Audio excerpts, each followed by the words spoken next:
jungle.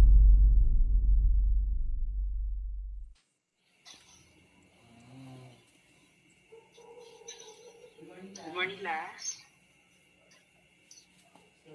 So,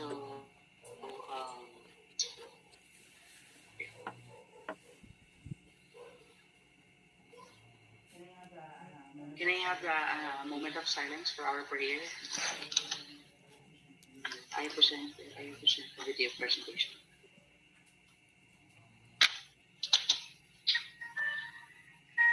Online class opening prayer.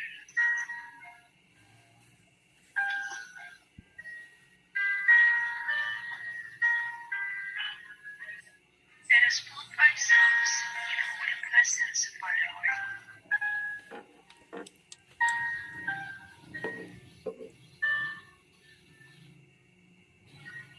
Heavenly Father, we praise and glorify your holy name.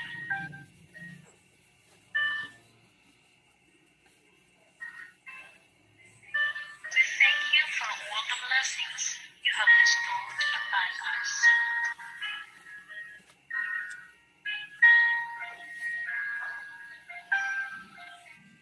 Thank you for providing our needs and for giving us the chance to continue our study.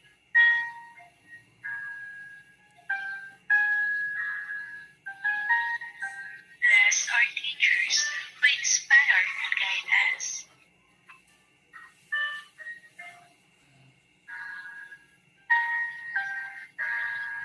Bless our parents who work and support us.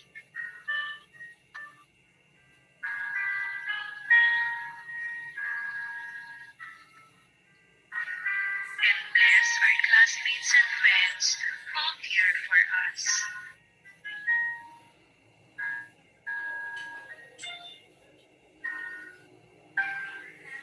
We are humbly asking for your guidance as we begin our online class today.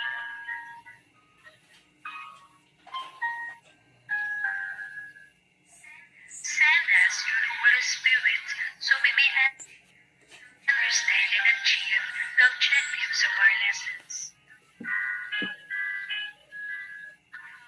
Help us to listen attentively to our teachers so we may accept the knowledge important to us. Give us the energy and strength to participate in today's online class.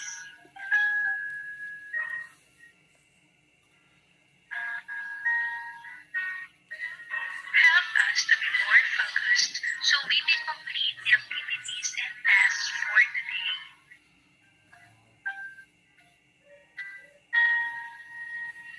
Fill our hearts with joy, our minds with learning, and our class with peace.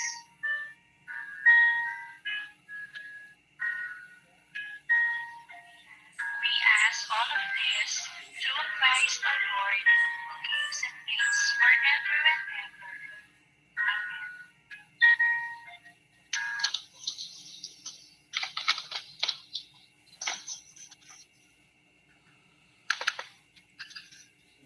So, yes.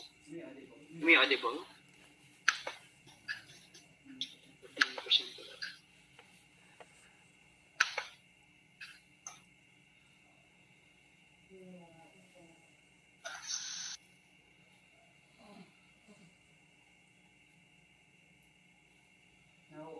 Now, we are already done on the prayer class. Now we will proceed on the what are you feeling today? Can I ask someone, class? Kindly raise your hands, or even react hard or happy if you're happy, or like if you like you're having a good day today. So comment na, class. I see that you're very very happy today, class. And no one is hesitated na mag-join lang sa ating classes. So next tayo, we will be checking our attendance kasi I believe that attendance is a must, no? So, when I call your surname class, can you say present or even kindly raise your hand or chat the present on the comment section kasi alam ko and I do understand guys yung mga estudyante na walang um, mga mic diba? And upon check-in class, I see that wala namang absent and that was ayan yung mga gusto kong gestures no. Kumbaga walang absent. So very good and good job. So as a part of our recall class, as you remember what we discussed last week. We discussed class. I know that you remember that kasi last week lang yun. Kindly raise your hand or comment on the section below the answer or even your thoughts about what we have last week. So, I think something that is all about social dancers and Latin dances. No? With that, you are correct. No? Kasi, we discussed last time the social dances, social dances and dance mixers. Ano nga pala ibig sabihin pag sinabi natin social dances? Social dances is kapag may partner, no? And it is originated on the Spain, no? Katulad ng ay mga example ng ng social dances and dance mixers. Kindly comment. So,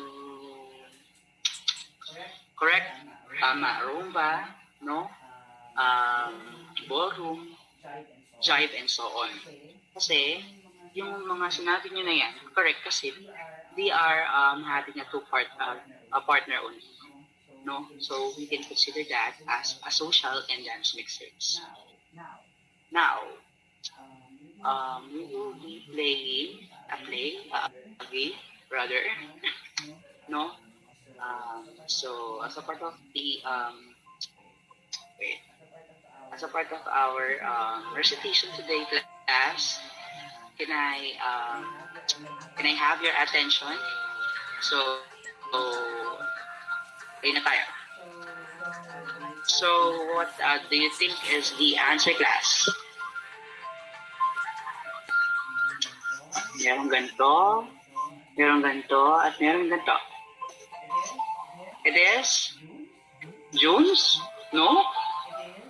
It is dance, correct? Dance. Kita-kita naman sa, di ba? Sa mga features na pinapakita. Next natin is the, ito. Alam ko, you are familiar with this class. What do you think?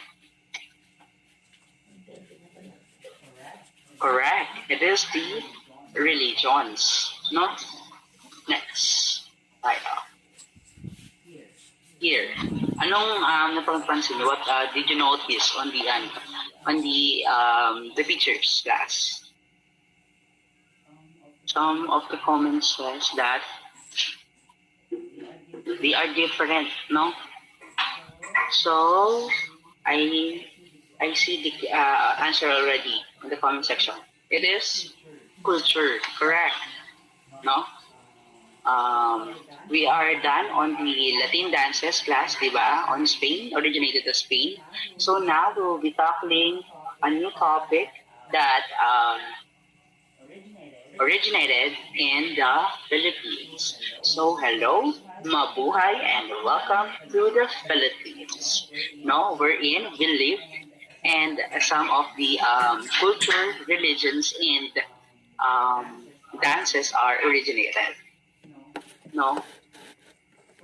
So our topic for this lesson is all about Philippine festivals, dances. So I know that you are familiar with that kasi when you are in the grade 7 and grade 8, it is already tackled by your physical education or MA picture. No? So, and also,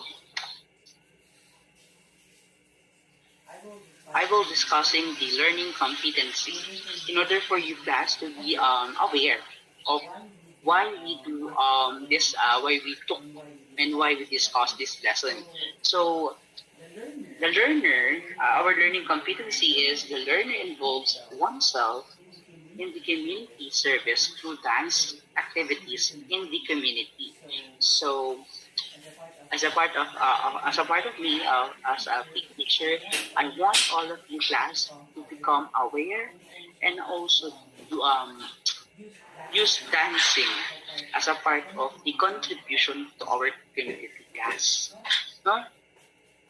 Next natin is we will now proceeding to defining what is festival.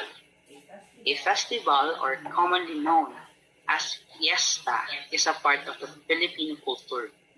No, as you know this class, no, um, we doesn't know what is the deep meaning of festival. No, now we are now clarifying what is the meaning of festival. It is from the root word fiesta, where in the Filipino, no, the family and the community are celebrating. No, next, each city or province has a local fiesta. Being a very religious-centered country, a fiesta is commonly about the celebration of the city or a province patron saint or of harvest. So, in festival, no, naniniwala tayo why we do celebrating um, festival is all about for the good harvest and for our celebrating with our patron. There is a fiesta going on at any time in the Philippines. A fiesta is a special time with a banquet of kith and a friend. They are always colorful and unique. No, as you can see on our slides, no, they are very colorful and different from the other culture and celebration. Like most Asian countries, the Philippines is rich in culture and tradition. So yung mga sinasabi rito class, kindly jot down or even write the definition itself kasi I will going to include that on our summative test. Next slide is another definition of festival. The fiesta, always colorful, always accompanied by music, feasting, and camaraderie. So, as a part of the festival, it is it must be colorful. Because why do we need to be why do the celebration to be colorful? It it will represent happiness as a part of the Filipino culture. So it was accompanied by music. Oh, diba? When we say colorful, it is happy, and with the help of music and camaraderie, helping by other people, no, it is can be called that as a fiesta. So next, festival are one of the reasons why local tourism is growing. Tourists who experience this festival keep coming back to see more. Popular festival attracts millions of tourists and have become a major source of income for some areas. So, class, can you give me some uh, place in the Philippines where the tourists are very where the tourists are very known by kumbaga para bang kumbaga pag sinabi ng turista na ito, it is more on culture. Can you chat that on our comment box below? So I see Bataan. Um, Correct, nakakita na ako ng sagot. It is the Cebu City. Cebu City is very rich in culture, no? If we notice, class, they have different festivals. No, they have the Sinulog Festival, Ati-Atian Festival, and so on and so forth. So they can use that as a form of, no, as a form of income for their provinces, no? Tsaka nakakatulong din siya sa economy ng Pilipinas. Next natin, Filipinos do festival primarily to celebrate. To celebrate. Ayun lang talaga. That was the purpose of the festival. For celebration. There are a multitude of reasons for this reason. No? We can't, they have different reasons why they are celebrating different festival. It is for religious one, or for the harvest, or for the something, um, and so on and so forth. So we celebrate our unity amidst the diversity of culture, and we celebrate our industry, bringing about a bountiful harvest. Like what I've said earlier, festival can be celebrated as a form of harvest or different harvests. Now, festivals have been a consistent crowd-producing activity leading to upliftment of a community economy due to tourism and entertainment value. So, we celebrate festivals for the purpose of economical um, benefit for our tourism, because we are rich in culture, like what I said earlier, no, and also for the entertainment values because of dances, no, a tradition that they do, no, and the other people they come to the different places we're in, rich in culture. Next natin, I have two question class, no, um, it is generalized. Considering the susunod, can you raise your hand and pwede naman din sa comment section below. The first question is, do you know what festival that we celebrate in March in our city? In our city, ha? Um, Correct, no? We celebrate every March, every month of March. It's the Alimango Support Festival. Next natin is number two. Why do they celebrate it? Why we celebrate it as a Filipino, as a Bataenyo, as a Orani, citizen of Orani? Hmm, correct, no? Um, if we more on the culture base of our city, we can see that we celebrating Alimang Supo for the patron Nuestra Senora del Rosario de Orani, which is much known as the Minor Basilica uh, of Orani. No, we celebrate that for the good harvest and um, good harvest of Alimango and Sugpo. Next natin. So there are two types of festivals. Sabi dito, we have the religious festivals, wherein these are the religious festivals, no? And the other one is secular festivals. Do you have any idea, class, what is religious festivals and secular festivals? I need comment on our comment section below. Comment, class. Here's part of your recorded participation, and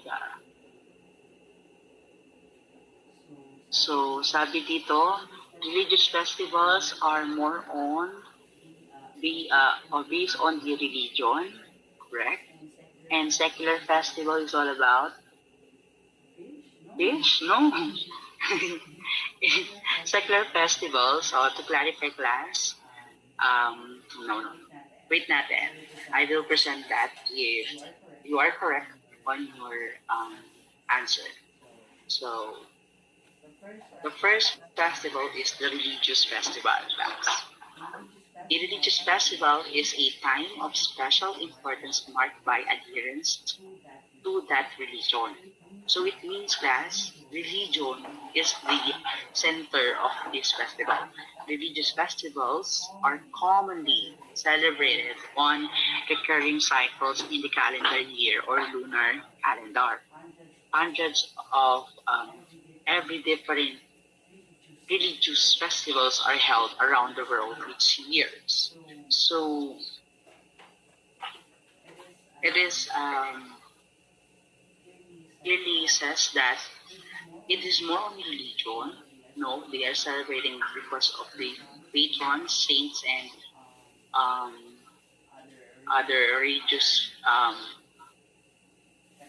factors. Then it is once a year. No. Next na rin, I will be giving you some examples of religious festival. No, sabi dito, um, one of the example of the religious festival is Sinulog Festival. Like what I've said earlier, Sinulog Festival is already known by the tourists because of its culture and different dance from the other provinces. So it is originated from the Cebu City last, no? Next natin is the Dinagyang Festival. Do you know what is Dinagyang Festival?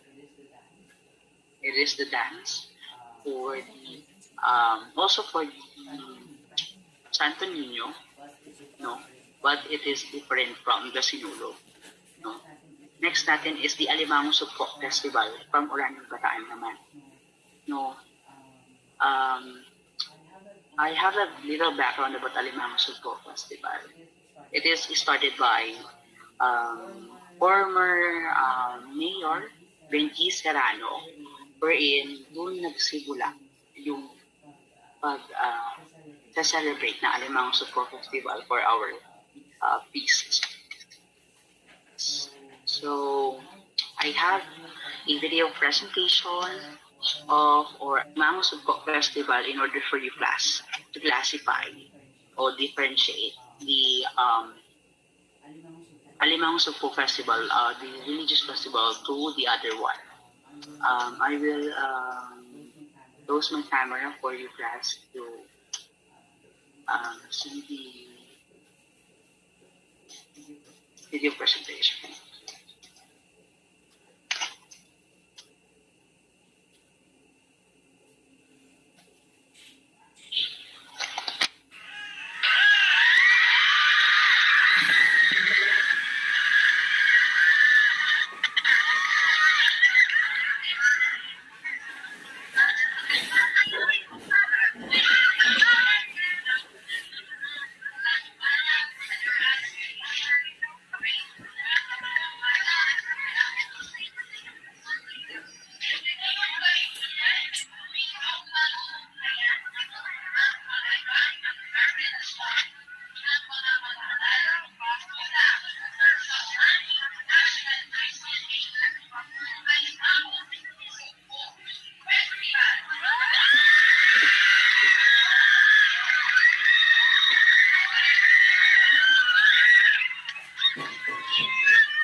just like that class. That was the Nuestra Senora de Rosario de Orani.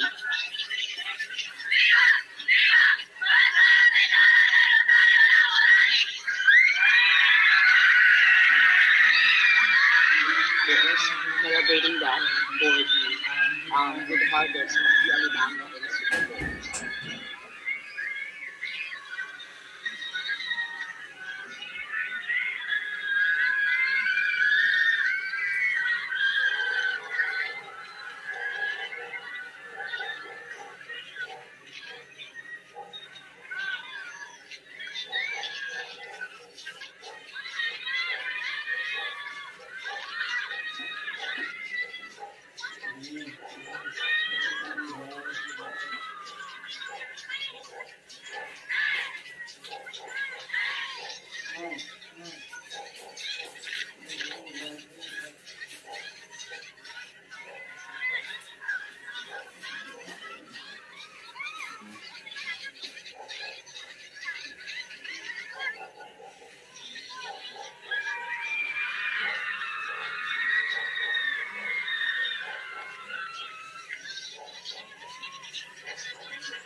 So,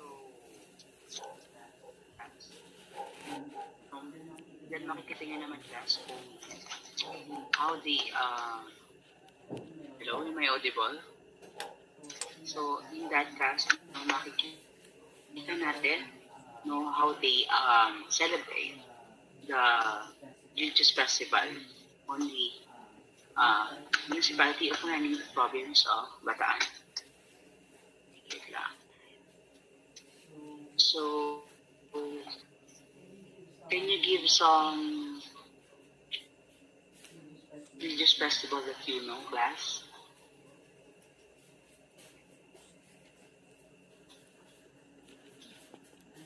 I will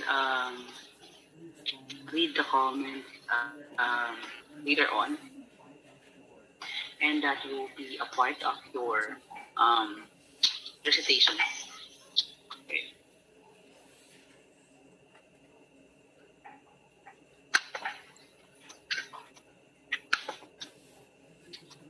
50% left, class.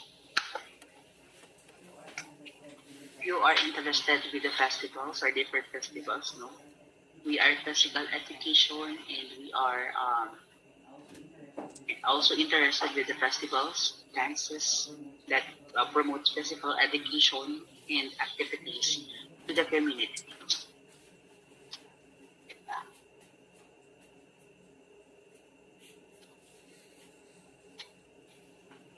Okay, so we are now already done to our religious festivals. So now we are going to the secular festivals. So in general sense, it is the definition of secular festivals. In general sense, a secular festivals is held purposely as a public honoring of outstanding person to commemorate important historical or cultural events or to recreate cherished walkways. So as you can see class, no, ito yung kaya ako nilagay ito dito. In order for you class to have idea on what is secular festival. So it isn't the religious one, but if you notice, it is goods, no, goods were in class they are celebrating for the good harvest. So that was the secular festivals. Next, here are the examples of the secular festivals. So we have here the Bangus Festival from Tagupan. No, they are feeding, they are having, tawag dito, pinaparami nila ang mga bangus. So, if I'm not mistaken, they have different sizes of bangus. Malaki pa sa nakikita natin sa palengke. No? Next natin is the Bombanti Festival. What is Bombanti Festival? Meron ba nakakaalam? Can you comment down below? So, mukhang wala nakakaalam. So, the Bombanti Festival is the Scarecrow Festival. No, they are celebrating the Scarecrow Festival because they believe that the Scarecrow, no, can be mapapalayas, mapapaalis ang mga migratory bird or any bird na kumakain o pumapeste dun sa kanilang mga palayan or sa kanilang sakahan. That was originated from the Isabela. Next natin is the Mango Festival. Alam niyo ba kung saan ang Mango Festival? O syempre, alam niyo, nasa screen eh. So, it is originated from Iba Sambanes. And also, meron pa ako dadagdag dito, the Singkamas Festival also from the Sambanes. I have a video presentation ulit class ng Bangus Festival para medyo ma-familiarize nyo yung ano ba sinasabi kong Bangus Festival. Present class ulit.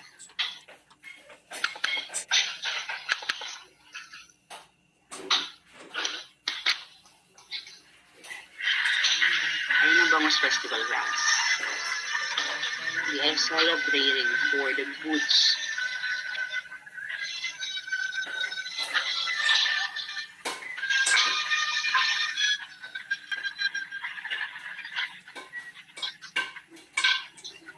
Harvest.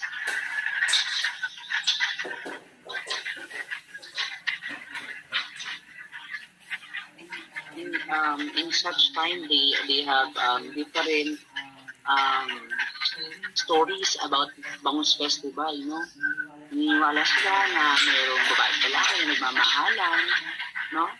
And they are giving mini harvest of bangus wherein nagagamit nila for their income.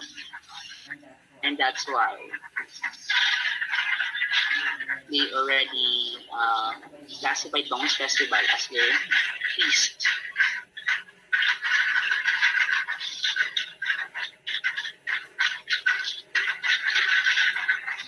Kaya yung mga ginagamit nilang panghuli ng bangus. No?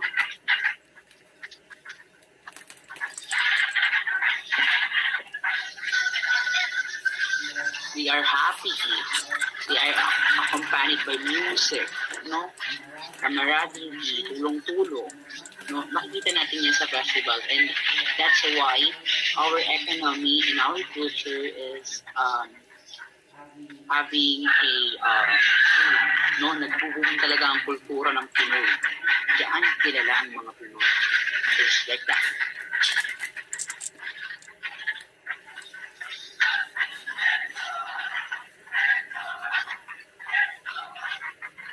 And they have different stories about Bangus Festival. And also they believe that there are migratory birds that na kinakain, no, yung mga bangus. Wherein they need to also, no, kailangan din nilang itaboy yung mga migratory bird niya.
We also have the queen.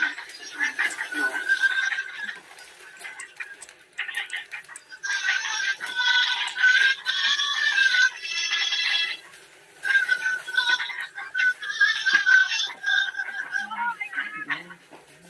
The timing itself, nakasama sa dance niya.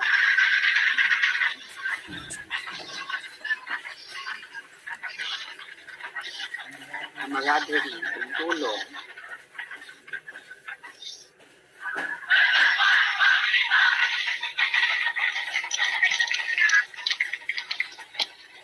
So, class, I will be giving that link.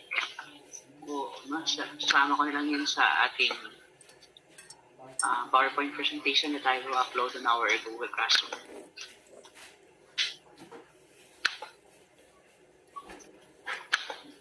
Present to the class.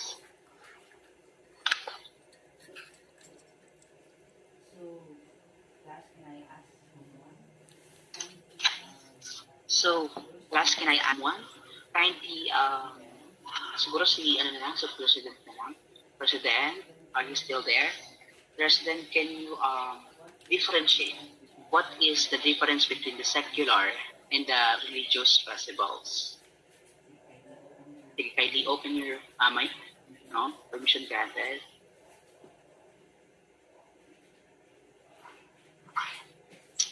Correct? No? Tandaan natin, class, na sa mga different festivals, they have their own culture, religions, and dances. So we need to respect them. Kung gusto ba nila na it is the more on religious one or having celebration about the goods, no? You need to respect individual. So as a part of our discussion today, no, I will be having a quiz, and if I'm not mistaken, I already uploaded to your classroom, no? I will be giving you 5 minutes only, class, no, to answer this short quiz. So let's, the title of our quiz is Let's Recognize It. It is the instruction of this activity, the quiz is you need to distinguish the different Philippine festivals and write it on the corresponding circles. So basically, class, ang gagawin nyo lang, If you think Longganisa Festival is for the um, religious festival, and lagyan nyo lang siya doon sa corresponding circle niya. So I have provided a portal on that so that you will be able to answer that. Please. So your 5 minutes starts now. Easy lang yung task. It was very easy. If you understand what I discussed um, earlier, you can, mani-mani lang yan, sabi niya. Diba? May mga ganun. Mani-mani lang yan. Longganisa is for festival, what festival do belong the Longganisa festival? Secular ba? Religious ba? So, upon checking the time, no class, time is up. No, I will be checking that later. No, if you understand what I've already discussed. And remember that was 10 points. Next natin class, what did you observe on our discussion? Bukod dun kay President, ano bang nanonotice ng iba dyan?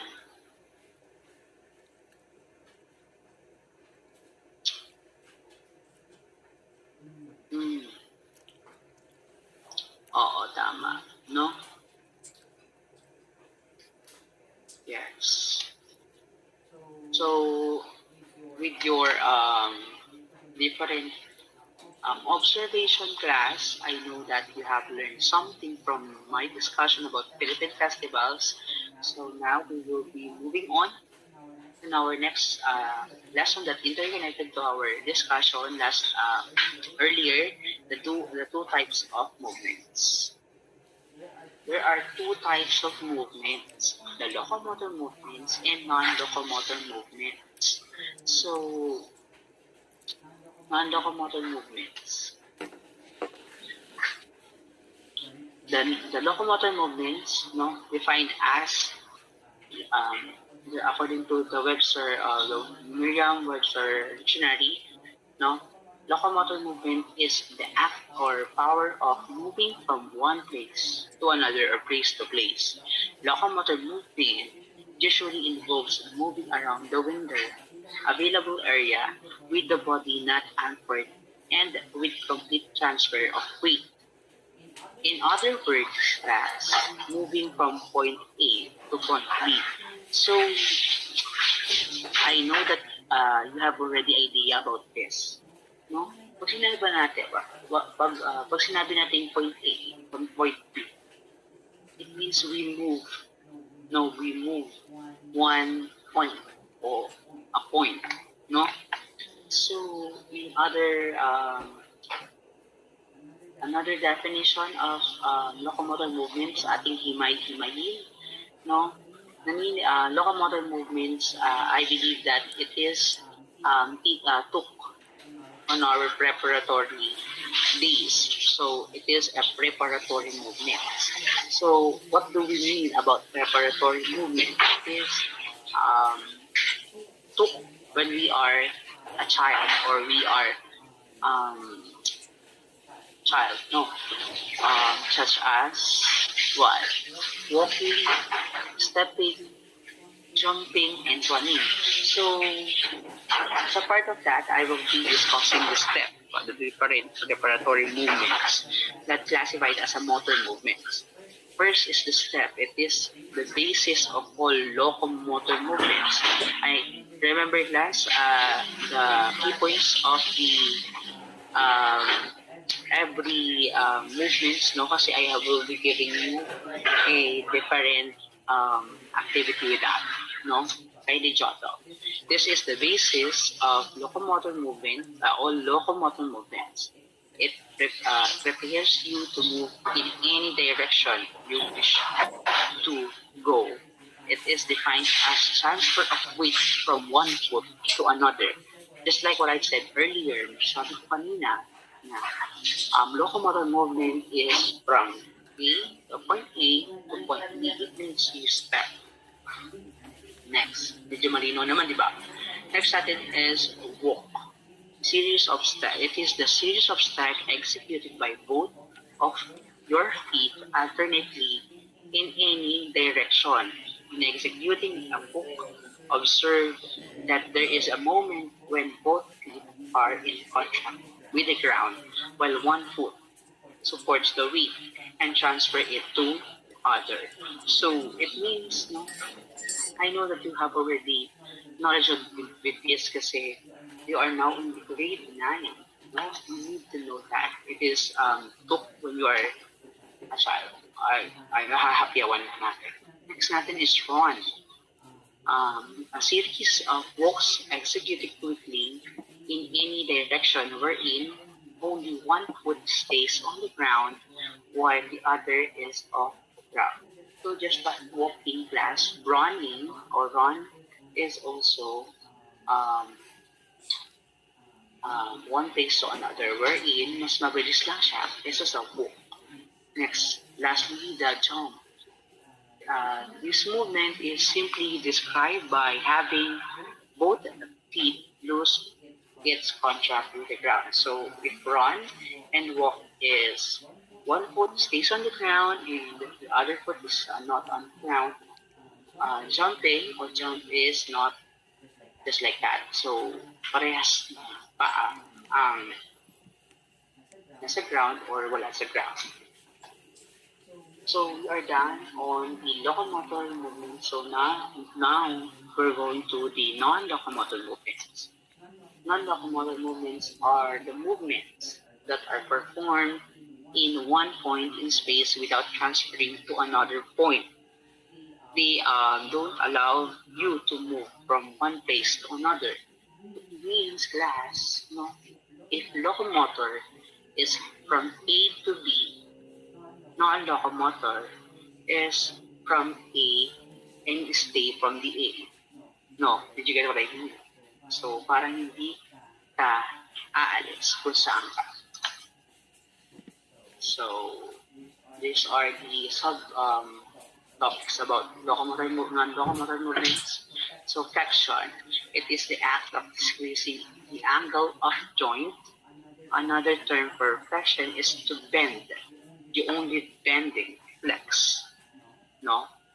And if you bend a joint like your elbow or knee, you are performing flexion. So basically, flexion is just like bending. You're bending your knees, you're bending your elbow, and you're bending your knees when you are sitting. No. Next, extension. Um, this is the opposite of flexion. You are extending you're extending if you are increasing the angle of the joint. Stretching is stretching is other word for extension. If flexion is you are only flexing your elbow. Now in extension you are extending your arms in order for you. For example, you are you need to get the ball pen and it is in there. So you need to have flexion, extension. You extend your arm in order for you to get the ball pen. But if you do flexion, it is an error because you are only flexing your elbow. Next natin is contraction. A muscle movement done with it short and narrows and tightens using sufficient amount of energy and extension. It is clearly stated that the 2 is different, that the 3 is different from the 12. Next. Recover. The opposite of collapse. This is the regain the energy exerted into the body segment. So it means if we collapse, we do some movement, many movement. No, we need to recover. Next natin is pivot. To change the position of the feet or any body part that carries the body weight, allowing the body to face in the less than 30 degrees turn. Pivot is, if I'm not mistaken, makikita niyo yan sa mga sayaw. No, yung one. No, 1, 2, 3, ikot. Pivot ang tawag sa ikot. When you are turning less than 30 degrees, no, that was called pivot. So I have a video presentation left of the non-locomotor and locomotor movements. This is my video presentation. No, I hope that you will appreciate it. No. Okay.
Non-locomotor movement class.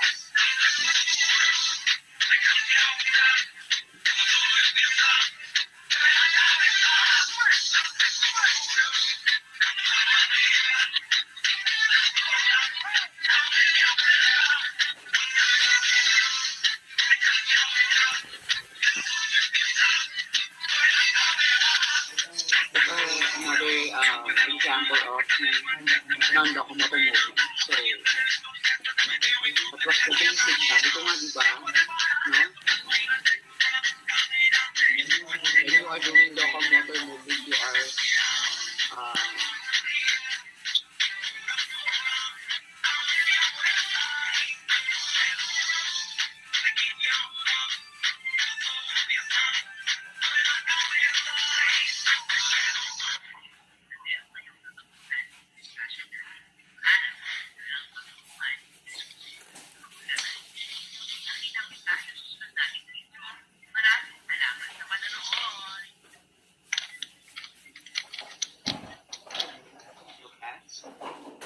that medyo nalinawan na kayo tungkol sa ating lesson about locomotor movement and non-locomotor movement. No? Although in the video it is combined, pwede naman talaga i-combine dahil ayun naman talaga ang dapat. We need to combine the locomotor movement and non-locomotor movement in order for us to move. No?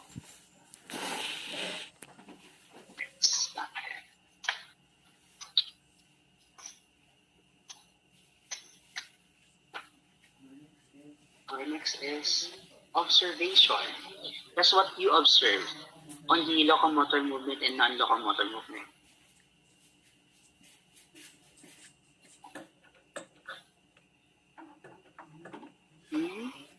Correct?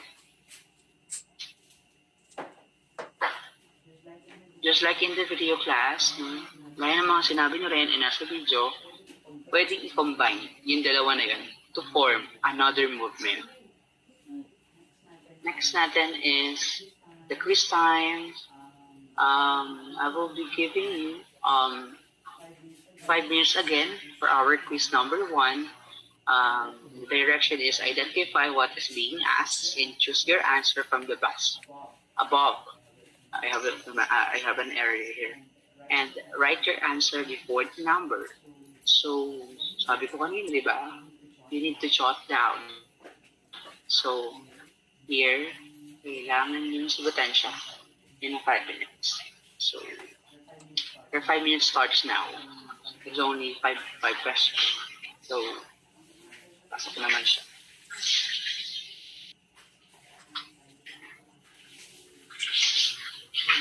So, your 5 minutes time's up. So, kindly, I have, sabi ko nga kanina, may mga portal akong ina-upload on our Google Classroom so that you will be able to pass all of your quizzes and activities for the lesson that I will discuss. So, iwan na natin yan and we will do the activity 1.2. So, kanina, we already done on the identifying what is being asked. Now, we will be doing an activity, what you have learned. Individual to ha, you all be from 3 to 5 sentences, you will state that what you have learned. No, your 5 minutes starts now, class.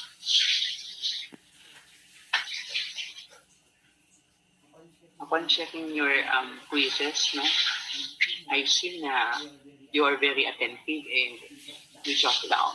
Kasi nakasagot kayo ng almost correct. Yung iba-iba correct talaga na 5 points. So, doon din yun ipabasa doon sa ating Google Classroom, no? Sa isang portal lang din. So, next na tayo, let's proceed. No? Or our assignment, performance task, no? You will be grouped as one class. What do I mean as one? So your section will be group as one, wherein we will be having a culminating activities na magpo-promote tayo. So, as a physical education teacher, we need all of you class to be active, to participate to community and also promote the awareness. So, as a part of our community activity, yearly ginagawa na namin to, no? So, you will be doing a virtual video and virtual festival dances, wherein you will be executing the theme. The theme is the Festival of the New Normal. Let's fight this pandemic by promoting community awareness. So it is clearly stated on our title and also to our team na we will be promoting awareness. And as a part of having the awareness class, no? I-involve natin si community sa video natin. But I'm not forcing you class na lumabas. Kayang-kaya niyo yan. I know how creative you are, class. No? Meron siyempre high grade yung mananalo based on our judges, no? We have guidelines and rules and regulations.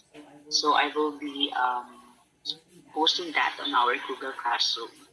So if you have any clarification, can you raise your hand? If not, can kindly comment one on our Google to our comment section below. Pinag-aas na kamay. Sige, kindly open your mic. So, very good question, no? Tama, for clarification class, magbubunutan tayo kung anong festival ang mapupunta sa inyo. So, if you are going to pick no Alimang Supo Festival, ay nang inyong i-execute and i-video. And also your question is, kailan po ang pasahan? Ang pasahan, mag-uusap-usap pa kami mga different physical educators such as Ma'am Norimil and Ma'am Mary Joy and Sir Jonat for that deadline. So, any question, class? No?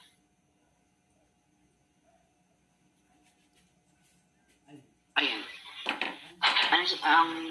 Ito, nasa screen natin, ito yung theme, Festival of the New Normal.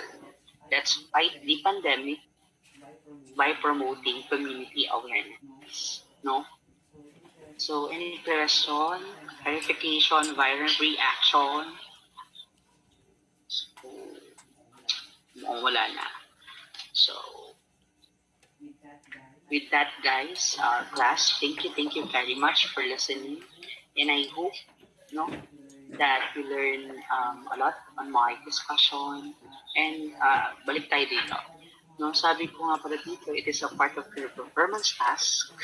And if you will be